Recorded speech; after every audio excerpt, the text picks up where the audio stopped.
Another incident, my son, he recently graduated, but earlier, maybe last year, the previous year, he was accused of being a drug dealer because he's 6 foot tall and he has dreads, and they typecast him as somebody that has a hood look, a drug dealer look, like somebody from Chicago drill music or Chicago scene or something that's really scary. And he goes to the same school in the same neighborhood where yesterday's incident occurred, and a random lady, a random Asian lady, said that he's selling drugs. She accused him of selling drugs.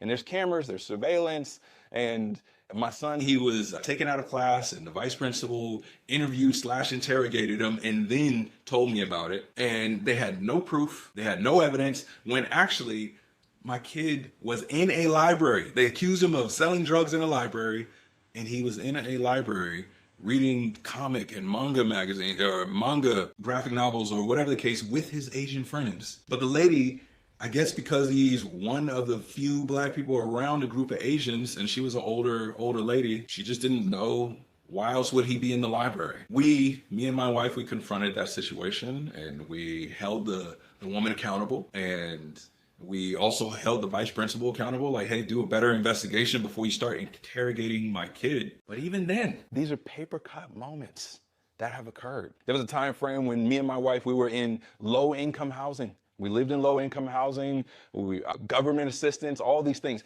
If you knew the amount of jokes that I hear from military and paramilitary personnel talking about how disgraceful it is for people to be living on low income, and to be that we as Marines or police officer pay for their lifestyle. If they knew how offensive that was on a regular basis, it's just paper cut moments. I know they don't mean anything by it, but they also don't understand what they're talking about, especially for someone like me and my family that was able to utilize government assistance. We were able to elevate our lifestyle. We were able to get educated and then able to be sustainable or able to be stable financially on our own. We didn't take advantage of the system, and not everybody does. Paper cut